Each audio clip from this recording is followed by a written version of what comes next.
can't buy. It resides between my eyes. Walked through the fire, came out better on the other side. See, life's like a beach if you find the sand. And right now, I feel like 100 grand. You are listening to Inspired Insider with your host, Dr. Jeremy Wise. Dr. Jeremy Wise here, founder of InspiredInsider.com, where I talk with inspirational entrepreneurs and leaders. Today is no different. I have Laura Barnard of BREAKTHRU Brands. And Laura, before I formally introduce you, I like to mention other episodes people should check out of the podcast. And since this is, you basically help women leaders, I'm going to make a mention to Andrea Houston. I had her on the podcast, and she also runs Lead Like a Woman podcast, and she just came out with a book. And I'm probably going to recommend you to be on her podcast as well. So Andrea does amazing work. So check out that episode. And also, since we're talking agency talk, I did a couple episodes with Jason Swank, where he talks about how he built and then sold his 8-figure agency. And then Todd Taskey also helps match agencies with private equity. So they sell, and he has a Second Bite podcast. So check those out. And this episode is brought to you by Rise 25. At Rise 25, we help businesses give to and connect to their Dream 100 relationships. And we do that by helping you run your podcast. We're an easy button for a business to launch and run a podcast. We do accountability, strategy, and execution. You know, for me, Laura, the number one thing in my life is relationships. I'm always looking at ways to give to my best relationships. And I found no better way to do that over the past decade than to profile the people and companies I most admire and let everyone else know what they're working on. So if you've thought about podcasting, you should. If you have questions, go to rise25.com. We're happy to answer them. And I'm excited to introduce today's guest, and a big shout out to Jennifer Fortney for introducing us, even though we have a mutual friend, family member, Rebecca Beliasny. But Jennifer introduced us. She runs CascadeComms.com. You can check that out. But Laura Barnard founded BREAKTHRU Brands to empower women and her LGBTQIA plus community to break through barriers, close gender gaps in leadership. And while previously leading strategic, strategy for iconic brands, you've heard them, Haribo, Wrigley, Werther's, Skittles. And she's seen that role and helped, bold brands play in creating a lot of impact. And her background is very impressive, in psychology from Harvard. She got her MBA at University of Chicago, and that's kind of helped shape and formed her belief that great brands start with a limitless mindset. And Laura, thanks for joining me. Thank you, Jeremy. It's great to meet you again. And I love the connection to talk about relationships of the two very different circles of folks who sort of led me to this moment with you. So I'm really excited to chat with you today. And back to shouting out to Jennifer and Rebecca to being our common points of connection. I love that. So talk about BREAKTHRU Brands and what you do. So BREAKTHRU is a brand building agency that empowers women leaders. We are in our 4th year of business, and we are really focused on serving women leaders in 2 specific ways. One is through our one-on-one brand development, coaching, and consultation. And the other is through leadership workshops, webinars, et cetera, to empower and enable women leaders to unlock their brands. So we're going to dig into exactly that, and because other people will learn, how do you unlock your brand, right? But the first question is, I want to hear some of the learnings from working at big companies, because you bring all this breadth of experience to the companies and brands you work with. A couple learnings from Haribo and Wrigley. Right. So I think, looking back at my career in retrospect, I spent a little over 15 years in what I'll call corporate America, and really focusing in on this brand management industry and this profession. And I look to back when I first figured out what the heck brand management was when I was in business school. And I was really eager to apply my passion for psychology and my desire to understand why people think, act, and behave in the ways that they do into business. And brand management emerged for me really early on as a way to do that, to bring psychology into sales, into strategy, into business management. And I was fortunate at University of Chicago to meet a number of folks who worked at the time was the Wrigley company in Chicago, which has since been acquired by the Mars organization. But the team at Wrigley and the folks that I met early on, the marketers that I met, were in the jobs that I wanted to be in. So I had the great aspirational role models to look up to.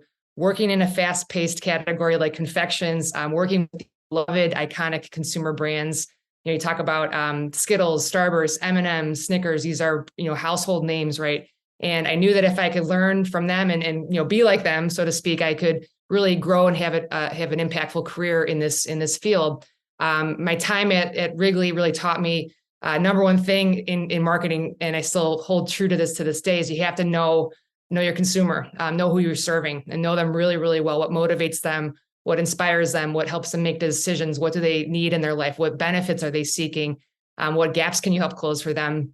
And I learned how to manage large businesses, with cross-functional teams and P&Ls and 5-year plans, 1-year marketing strategies. All those different tools were part of what I was practicing.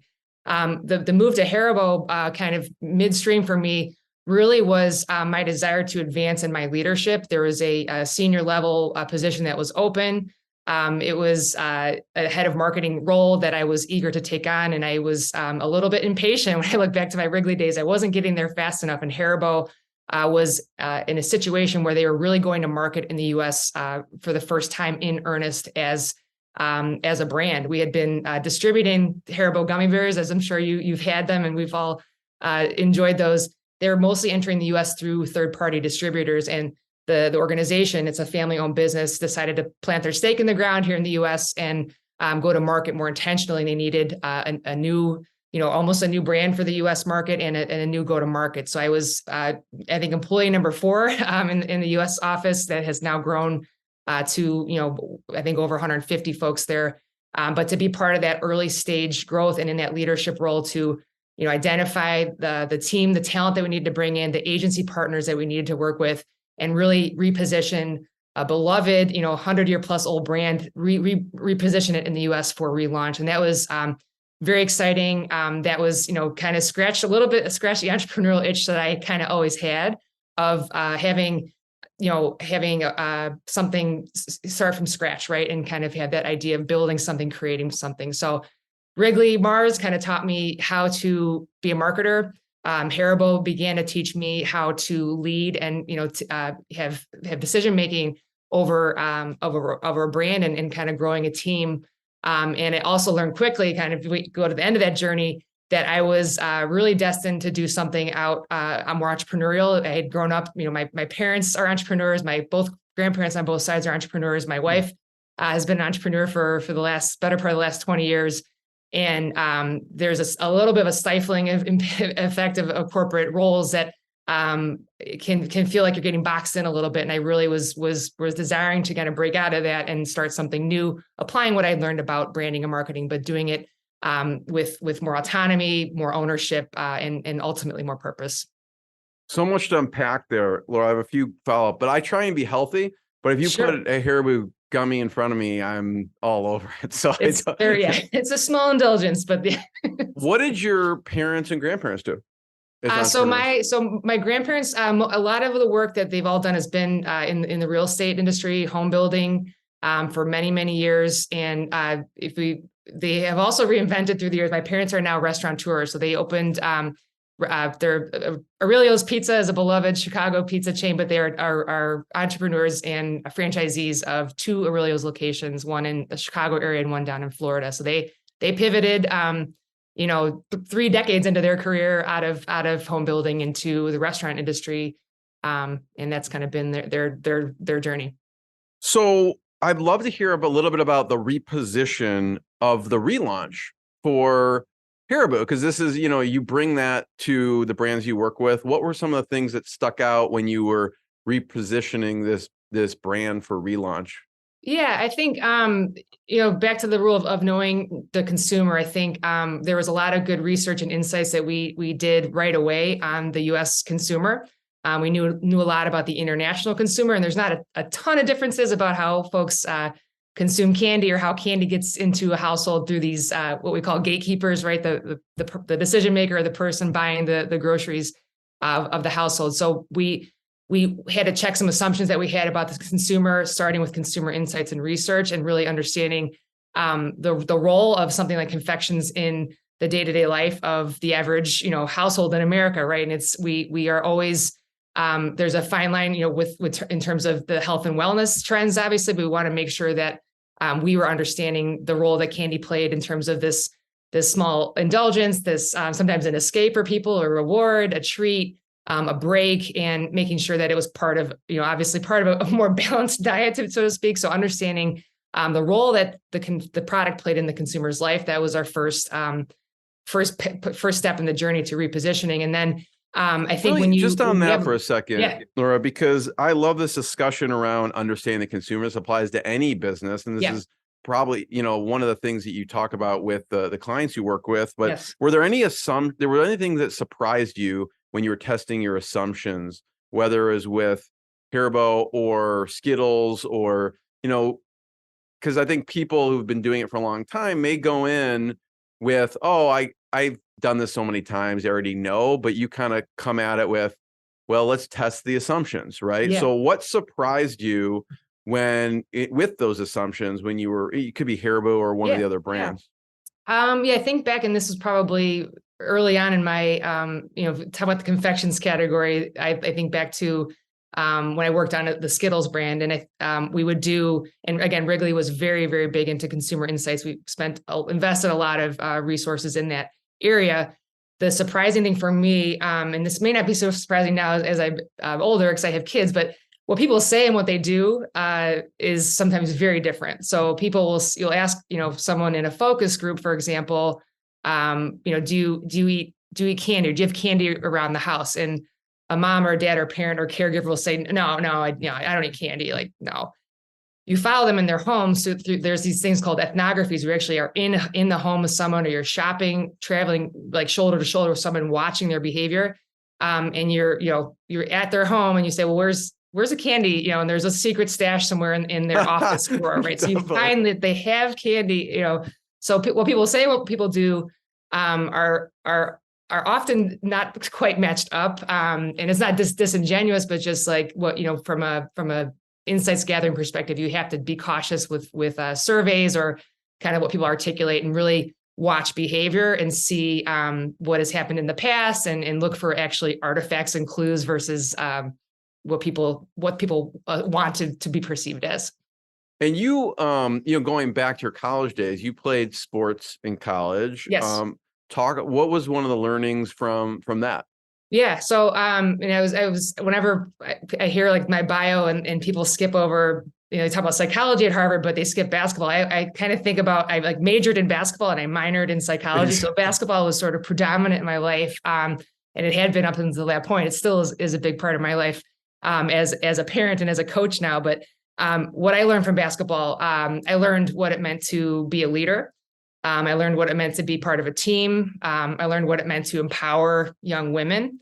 I look back and I don't really think about the wins and the losses and the stats, because I was actually, my senior year, I was captain of the team, and I was the last kid on the bench. So I was kind of that leader from the bench, and I learned kind of to observe and know roles and how to use communication in different ways to influence and motivate people. And I watched, the best mentor ever for leadership was my coach at Harvard, Kathy Delaney Smith, and really, taking a page from her book, so to speak, and applying that in my own life as a leader, as a manager, as a parent, as a spouse, et cetera. But really, Harvard basketball taught me how to lead.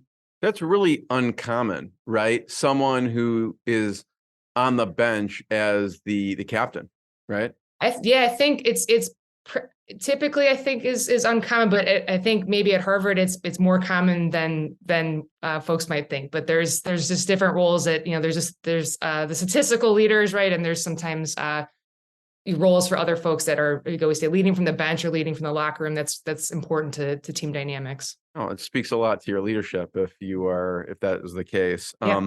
So things are going well. I mean, you're working and you're moving up in these companies. What was a spark that caused you to start your own business? Yeah. So as I said, it'd been about 15 years, climbing the ladder and doing, quote unquote, what I was supposed to be doing, advancing, going after the next level always, and trying to improve my skill set, my leadership, all these things. And we back in 2017, we actually, my wife's job actually moved us out to New Hampshire. So kind of new refresh, trying something different, an adventure with the kids, new job for Lindsay. And we picked up the family from Chicago, moved to New Hampshire, new job for me, new job for Lindsay, new state, new schools. Like what could possibly go wrong, right? Like it's just a few things changing. I had this gift of time and space when we moved. We took some time off to help with our new baby. And I was really in that more of a reflective mode of what I wanted to do, kind of this next chapter and kind of that self-reflection, self-awareness, and just kind of taking inventory of where I'd been and what we wanted to do next as a family and as for myself professionally. I left the Haribo world and I entered into the consulting space for about 2 years for a company in Chicago called Blue Dog Design. They do brand and innovation strategy for some of the top CPG firms in the world. Learned that skill set. It was something different. Being a consultant's different than being a brand manager or kind of a manager of people. And in 2019, I was home from a consulting trip and I was watching the Final Four basketball because I'm a basketball nut. And there was a press conference interview with the great Notre Dame coach, Muffet McGraw. And I was just captivated by her words, her presence, and she had this very strong call to action about the need for more visible women leaders in sports, in business, and politics. And when is it not going to be this exception, but the norm that women are leading? And I think I had a light bulb go off for me, and I said I was compelled to do something about what I was hearing from Muffet and to do something in my own life. And I thought about applying what I know about branding, marketing, storytelling, positioning. I said, what if I could apply that to this opportunity to advance women leaders, the branding of women leaders? That was what I saw was missing. One small part of that mission of advancing women, it could be this idea of branding. And my first phone call was to Kathy Delaney Smith. We were about an hour from Boston at the time where we lived. And I said, can I come meet with you and talk to you about this idea I have about branding women leaders? Because you were the most influential woman leader in my life. You're a role model. And it's not for Kathy. It wasn't about selling stuff. It was about increasing her impact. And I said, people need to hear you. People need to see you. People can benefit from what you have to say. So how do we, quote unquote, brand you to get you out to more people and get your messaging out? And she was a reluctant first guinea pig client, I'll call it. But through the years, she helped us hone what we do and grow the network around those leaders in sports who we wanted to increase visibility of through their brands. And then that has kind of parlayed into these other industries. But it was really truly that moment in 2019, hearing Muffet McGraw's speech, that call to action that kind of woke me up and said, I need to do something with the skill set I have and apply it more towards this purpose. So talk about what you did with your coach. Right. So with Kathy, it was interesting because a lot of the work that we do today is trying to get people to really know who they are. And someone like Kathy pretty clearly she knows who she is. So she kind of was an accelerated student in that regard, but there were aspects of her that the world didn't know. She knew it, but she wasn't sharing more broadly. And beyond being is it just because she's too close to it that she didn't realize, or what combination? Is it? I think too close to it would be the nicest way to put it. I think sometimes it's people are either too humble, they're not willing, they don't want to be self-promotional, they sometimes are blind to it, or they don't see it, or they may have a limiting belief about themselves that prevents it from going out more broadly, so to speak. So it's kind of these internal barriers, and sometimes it's just being a private person, but for a lot of folks it's an internal barrier. So working with Kathy early on through these kind of discovery interviews and questions, and this is someone I've known for 20 years, but I'm asking her through this like motivational interviewing techniques, trying to get to something deeper. Why does she coach? Why does she love sports? Why does she focus on empowering young women? Where is this coming from? And it ultimately led us to this place, through this discovery with her that she, beyond just a basketball coach, she is a gender equity advocate. She's a Title IX pioneer, and she's an absolute leadership expert. And those words at first made her very uncomfortable because she will say, I'm just a basketball coach and I know who I am and my strengths, my weaknesses, I know, and I'm not that. But no, actually, here's why you are these things. And these are the proof points, and just reminding her of her 51 years of coaching, what she had done, not just winning games, but the battles that she fought and won, and the battles that she fought and lost, and the behind the scenes work that she was doing, the speaking that she was doing, the conversations she had sort of through her network. And someone like Kathy is a phone call away from someone like the great Billie Jean King, right? I'm like, why are you connected to Billie Jean King? This great icon of equity in women's sports. And because you're friends, because you're like-minded, you're kind of in the same ballpark, and just putting her in a place where, okay, you're not just this one facet person, you're multifaceted, you have a message, people need to hear what you have to say, and how do we put that message out to the world? And that's where like the content strategy piece comes in. So the branding work starts with that discovery and getting real clear on who you are internally, who you are externally to others, and getting those stakes in the ground of what you want to stand for, and then shouting those things out to the world and speaking about them and writing about them and interviewing in podcasts like this, like talking about those things. So we try to identify those most salient aspects of the leader that we want to shine a light on. And it's not to just for self-promotional purposes at all. It's in service of other people. So how did she answer that? Why do you coach? What did you come to? So it comes down to empowerment. It's in a word. I think it's empowering young women. If you think about someone like Kathy, who, again, remarkable, 51 years. She coached for 11 years at the high school level in Massachusetts, and then 40 years at the helm at Harvard. Always think, working with somewhere, 16 to 22-year-old young women, right, for all those years, and staying current and relevant and evolving, but always sort of keeping that pulse on that critical age. I think for entry into adulthood, that critical age of confidence building, or confidence busting in some cases, making sure that we are equipping women to step into leadership roles, and not just taking the alternate path. You mentioned there's a brand unlock, right? Yes. That you go through discovery, and then there's kind of a brand activation, which is the next phase. Yeah.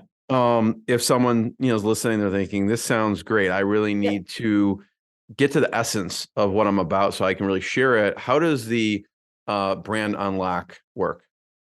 Yeah, so we've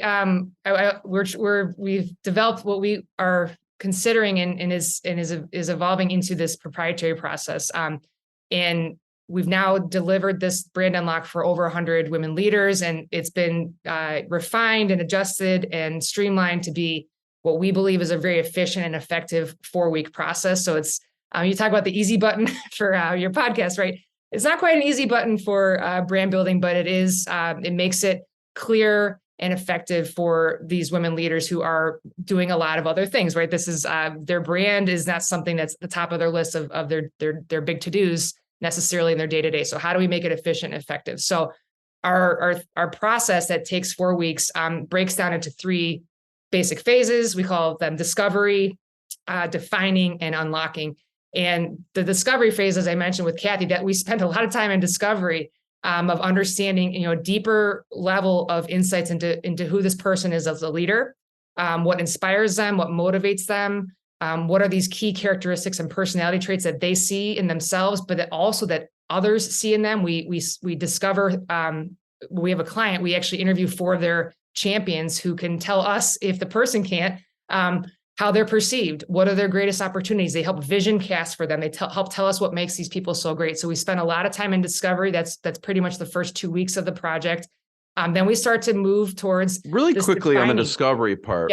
Yeah. I imagine people, from what you're saying, let's say they're humble, or they're maybe uncomfortable in the process and totally. Sharing. So how do you get them to open up and actually share when they're resistant? Yes. Good question. And we warn them that we're going to make them uncomfortable. So we don't try to catch anyone off guard. We set it up to be very clear in terms of, first of all, opening up just, in written form. What do you want us to know about you, right? Kind of an intake onboarding form. And that's, quick 5-minute exercise. We just want to see first blush. What is someone kind of sharing about themselves? We lead that into a 60-minute, really deep discovery interview with the client. That's, I'll say the word like motivational interviewing technique. Some folks will understand what that means, but we're trying to ask, open-ended, curated questions that get into the deeper understanding of, their purpose, mission, vision, their impact. And we have, if we're not making them uncomfortable, we're not doing our job, sort of, in some cases. So we try to get them to a place where they're thinking in a different way about, what they do as a profession, or how they've gotten to where they are, and getting back to that question of why, and connecting that to purpose, mission, vision, values, beliefs. And so it's like, peeling the onion and getting deeper, deeper, deeper. And, people will say, hey, I'm a little bit uncomfortable, or they'll cry, they'll get emotional. I think when we get that place where we're getting deeper understanding, that's great. It doesn't happen all the time. It happens a lot, though, that people are willing to be vulnerable in that, safe space, confidential, one-on-one setting. And our interviewer is on our team, is Lori Panthil, is incredible. We call her Lopra, like Oprah Winfrey, but Lori is a masterful interviewer, gets people very comfortable. And we really are thoughtful about the questions. We do our homework on the person beforehand. And then I'll say the interviews that we do with the client's key stakeholders, those are golden. Those are people who can speak to the strengths, talents, abilities, the resiliency of these clients. They'll tell us stuff that the client won't tell us about themselves. They will, toot the horn of the client, so to speak, when the client is afraid to come off as, self-aggrandizing. So we really, really value the interviews that we have with our clients, kind of core group of champions. That's where we learn the most. And we play back those insights of those interviews to the client. And that's where, light bulbs go off. And sometimes that makes them uncomfortable. Like, I'm not that big, or I'm not that important. Well, these are these really important people in your life who say that you are these things, and here's why. So it's just reinforcing with them, showing them those proof points, and getting them out of their own head about it, and getting those inputs from outside trusted resources. I love it. Yeah. It's kind of like, I picture a personal trainer, like you go and it's uncomfortable. You're going to be sore afterwards, but it's almost like, okay, you feel accomplished afterwards. Exactly. So that's the discovery. And the next, you were saying the defining. Yeah. So we kind of move. So we gather all these inputs. It's just gathering. And then we have to make sense of what we've gathered, right? We have to kind of shine a light on some of these insights. We know what the client's goals were going into the project, but we might have learned something in that discovery that makes us want to reset specific objectives. So we play back, here's what we learned from your interview, from your key stakeholders, your champions interviews. You said this goal, but maybe it's these three goals are kind of new ones, and we sort of help them identify which goal is the one they want to go achieve. And then we also start to bubble up what we call brand values. So this is really where we very succinctly articulate back to those things: purpose, mission, vision, values, beliefs, and motivation. So those things we call them brand values. We put those on a page and we've talked through them. And this is sort of a North Star guide, defining who this leader is from a values perspective. And then part of defining too is a lot of clients come to us at moments of inflection or change, or they want to figure out what's next, or sometimes they got forced out of a role and they're trying to reinvent and relaunch themselves. So we lay out for them, okay, what are the paths that you can take? What are the opportunities for you to position your brand for the most impact that you can have? And we used to call it kind of choose your own adventure, but we sort of define those paths that they could take. And it's, a little bit of career development, a little bit of this life coaching, right? But we try to lay out the path and then help them start to bring their brand to life per that pathway that they select. So then when does the unlocking come in? So after we define at that midpoint, what are the real goals of their brand? What's that pathway that they want to take? And maybe, it's time for you to, go join a board, or start your business, or go for that next level promotion, right? We identify that path. Okay, now how do you brand yourself? How do you tell your story towards that goal, on that pathway? And in the unlock, that's where we sort of get to the deliverables, right? We do three major things. We help them craft their story. We call it the brand story. And it's not a resume. It's not a bio. It's not accomplishments, accolades. It's more about capabilities.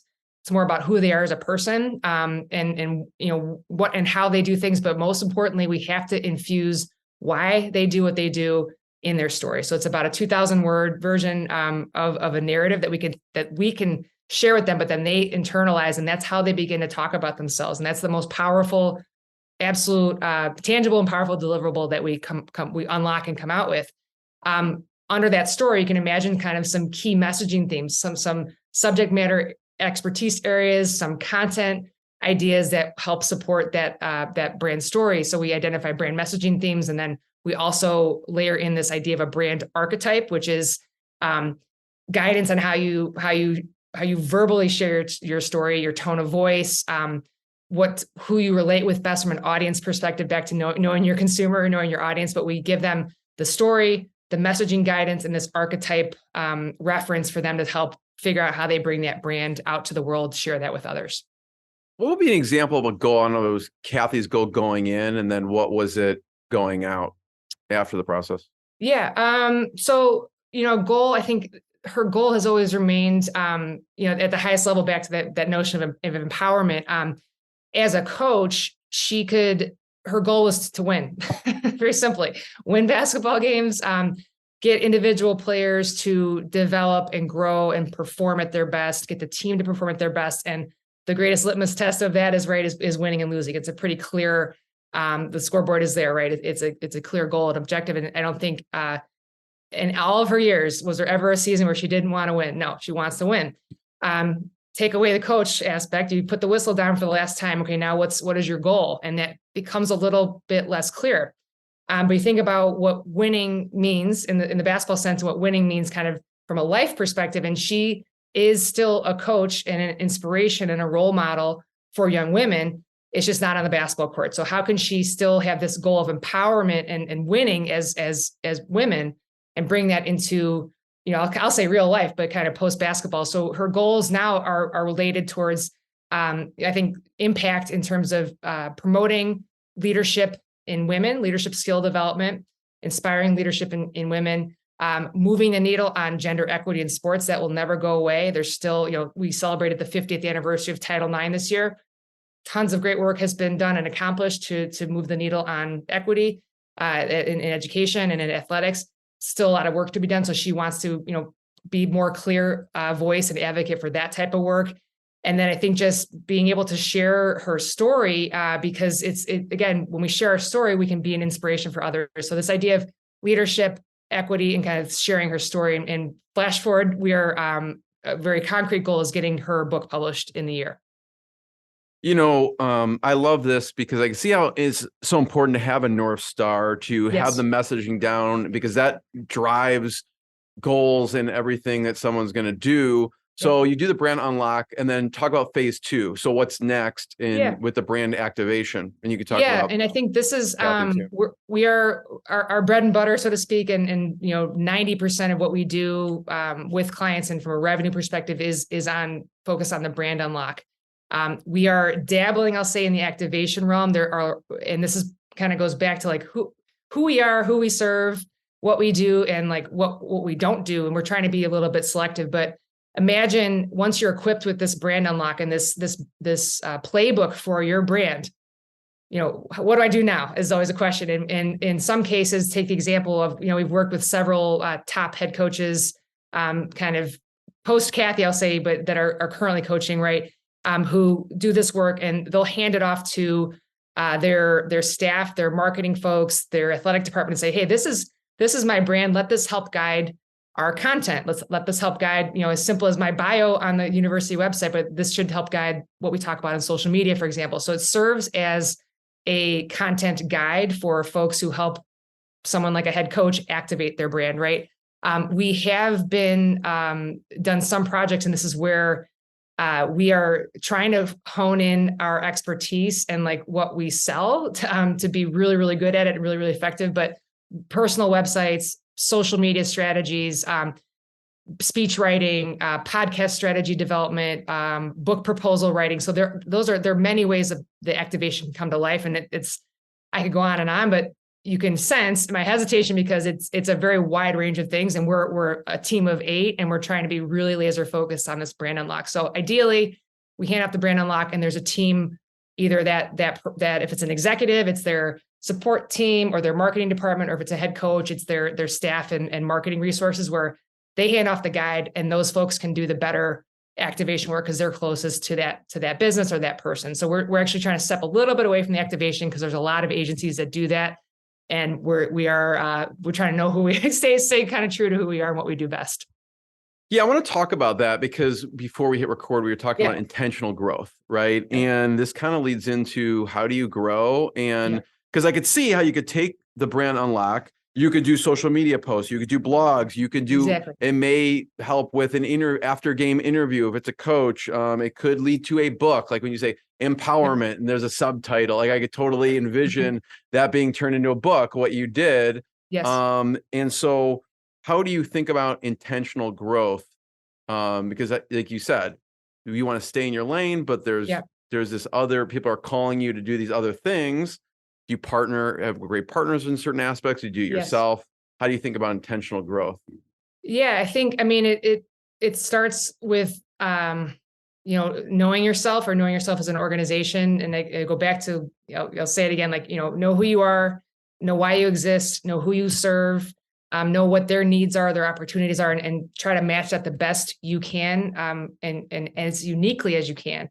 And I think there are a lot of marketing agencies. There's hundreds of thousands of them probably in the US, right?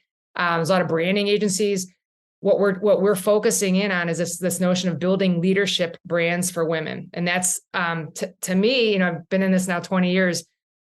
It sort of emerged as something different and missing and unique, and really laser focusing in on that. What does that mean? What can we do to get better? If we do have an opportunity, if we work with a client through a brand unlock, and they're just destined to, give a TED talk or be a paid keynote speaker, right? There are speaker bureaus and agencies that are way better at getting that person placed into those high profile speaking opportunities than we are. So we're trying to get real clear internally, have that focus, and then understand, okay, what are the who are the partners out there that offer a service that is in need? And we obviously vet them, but so we are, willing, and we must refer folks out once they need that, especially in that activation realm. But I think, when we talk about focus, right? So last year was really the first year that I felt like the lenses started to come together and things came into focus. In terms of what we needed to do to drive growth. And we talked about, we had clients in the sports space. We had clients through our natural referral networks in the business space, right? But okay, once you kind of reach out to those folks and they tell their friends, okay, now I have to be more outbound, right? With my marketing, selling, driving the brand, right? Creating awareness and being relevant. So how are we going to do that? And I looked at, and I was leading this for the team, but we have a collaborative team approach to say, where are the places we can grow?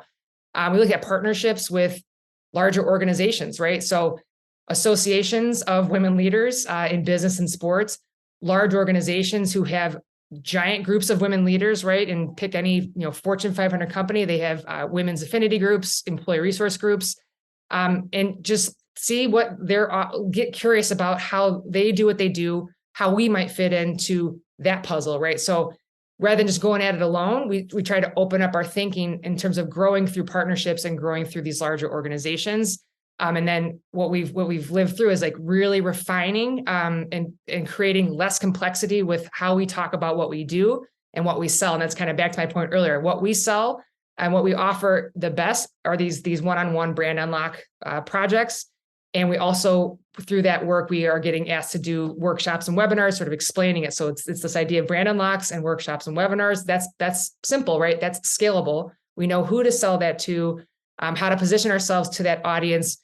And I think we've seen the business in 2021, we doubled the business, and we're now figuring out how to do that even more sustainably and in a more intentional way. And that's, we're looking at a big growth year this year, but it's going to be through the same things, these partnerships, more intentional content strategies, outreach, and then, being more, I'll say, focus on selling, which is the top of the funnel, right? I love your discipline. It takes a lot of discipline because people are probably pulling you to do certain things, with all that stuff. Yes. So it takes a lot of discipline to be like, it's hard for me to say no too. Ask my wife. So say, hey, this is our lane, and we're Yes. going to bring in partners to help with these other things.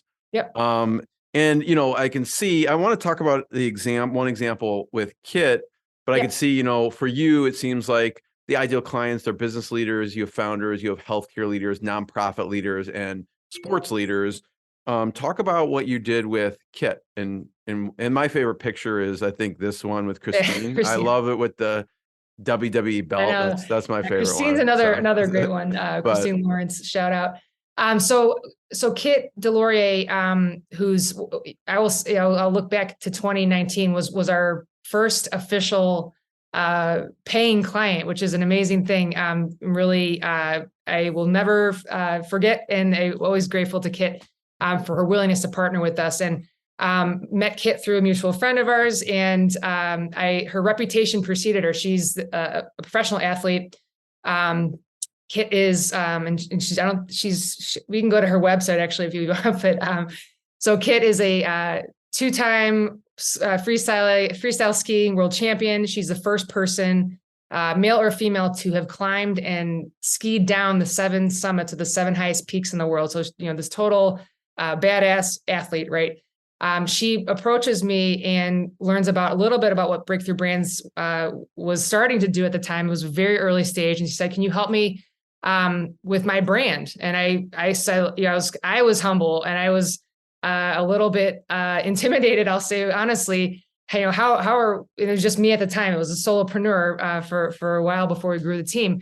And I said, yes, but we need to figure out what our process is, and we need to, I want to get clear on your goals. And she has an army of resources with the North Face, and she's, very intentional person about her brand already. And she already had a website, and she already wrote a book, and all these things. And how could I help her? So I had to get over my own imposter syndrome, I'll call it, in that moment, and say, yes, I have a skill set. I see you, I see your messaging, and I want to help you extend your brand for impact, right? I'm not going to help you get more sponsorship deals. You have lots of those, right? It's more about this idea of this leadership brand. And we started the seeds of thinking with that. So Kit, as an athlete, is positioned a certain way. She's talked about a certain way. She's featured on podcasts, interviews, articles as this ski mountaineer, right? But what is going on behind the scenes with someone like Kit? And what is, again, back to that why, that purpose, mission, vision, values. She was willing to go through this discovery process with us and be vulnerable and get deeper beyond the desire, that adrenaline rush of skiing, right? We didn't hardly talked about skiing or climbing, right? It was about the change that she wanted to see in the world. This idea of, using her platform as an athlete, but creating change specifically as it relates to climate protection and protecting wild places. So we see the Arctic Refuge here, the Arctic National Wildlife Refuge.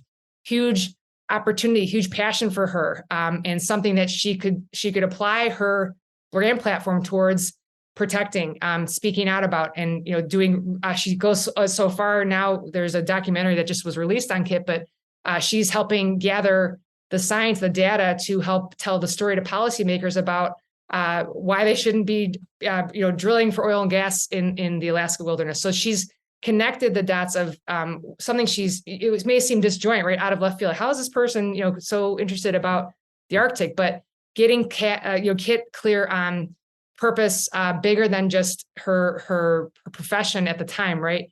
And getting her to realize this broader impact that she can have on society and on the planet through leveraging her platform. So how does she tell that story? How does she connect the dots for people? What work can she do? I.e., her latest documentary is really for me, years later, to see her put that out to the world, tell that story, really is making a big difference. And I think it's shows that, again, that multifaceted aspect of people. They're not just a basketball coach. You're not just a skier. You're a leader. You can make change. You can have an impact. And how do you talk about that in a way that actually gets people's attention and moves the needle? And talk about Corinne. Yeah. Corinne, another person. So that, Kit came to us kind of this high profile, professional athlete. Corinne is someone we met kind of through those professional network associations that I mentioned earlier, ways that we were trying to grow our reach and our impact with women leaders in sports. So Corinne, we first met her through her work for the Pro Sports Assembly, which is an association supporting and advancing folks in the professional sports industry. She was kind of a program and content managing director for them. And as we got to know her through that partnership, it emerged that there's something driving Kareen, and it was more related to social change and racial equity and elevating minority student athletes and young professionals to be the next generation of leaders. And she was doing a lot of that through her work with Pro Sports Assembly and another nonprofit that she was leading called The Winning Edge. But we were curious with her, is there something else that you want to do to sort of realize that impact and fulfill that intention that you have about advancing this next generation? And so I'll flash forward through the brand unlock. We did do some brand activation work with her, helping her get her business brand sort of cemented and a website produced and all that good stuff. It's called Work, WRK. And we are now proud to look at Kareen as a founder and CEO of a startup, right, that is going to change the game for DEI, diversity, equity, inclusion, recruiting, retaining, and hiring in the sports, media, and entertainment industry. So she went from a really, really hardworking, Jane of all trades, did a lot of things right for these nonprofits, into focusing her efforts on this new business that's going to change the industry in a really positive way. So just kind of thinking about the ripple effects of her impact, right? She was having a lot of impact where she was, but could we make it bigger? And could we have her, focus her leadership brand, focus her messaging, create this company where she could tell her story and then be out there in the world really more intentionally advancing these objectives that she has. I have one last question. Yes. And Laura, first of all, thank you. Thanks for sharing your journey. Thanks for sharing your insights. It's super valuable. And I want to first just encourage people to check out your website, and they can go to breakthroughbrands.com. That's break, BREAKTHRU brands.com. If you're watching the video, you can see the website. We're on the website right now, and you can poke around and see some of the cool stuff that they've done and who they worked with. Last question I have is some of your favorite coaches of all time that have influenced you from a distance, or them personally? So when you ask that question, the first visual that pops in my mind is Phil Jackson. Being from the Chicago area, I think we've shared our love of the Bulls. There's a quote from Michael Jordan: "Is my coach is everything." And I actually get emotional talking about it. What Phil Jackson was able to do to unlock the potential of the Bulls. You see with the Lakers. If Phil Jackson's listening, I love you, man. But I really saw his ability to get a very disparate group of people together, united. You talk about having superstars and role players, and the ability to harness the power of their minds and their spirits and bring them together. He's the best. Who else? I mean, you obviously mentioned Coach Kathy. Yeah, I mean, then I'll go back to I just 2 weeks ago, now that we're back in the Chicago area, reconnected with my high school basketball coach. His name is Steve Gross. I played at Hinsdale Central High School, western suburbs here. I haven't seen the guy in 20 years. He texted me because he'd heard we were back in Chicago, and he said both his daughters are playing at the University of Chicago. And that was pretty awesome. He's like, "You want to come to the game on Sunday?" The girls are, his daughters are playing. And I just I met when the girls were babies, right? Newborns. And just to see he's still connected to the game. His daughters are playing at the collegiate level. He really prepared me for, from a mental toughness perspective, from a physical toughness perspective, from kind of the grit, hard work. We were a scrappy team in high school. We didn't score a lot of points, but the opponents scored fewer points. So really it's this idea of a just team defense mentality. And I told him this, once I played for Steve Gross, and he would be known to have anger management issues, like blurt out or yell or smack his clipboard or toss a basketball, right? I was prepared for any sort of adversity in the professional world because I'd been through the gauntlet with that guy. So he made me tough, helped me sort of see the potential in myself, and to kind of see it full circle that his daughters are playing in college was pretty cool. I love it. Yep. First of all, Laura, thank you. Everyone check out breakthrough-brands.com. Thanks, Laura. Thanks, everyone. Thank you so much, Jeremy. It's great to see you. What I got, you can't buy. It resides between my eyes. Walked through the fire, came out better on the other side. See, life's like a beach if you find the sailing right now. I'm feeling like 100 grand.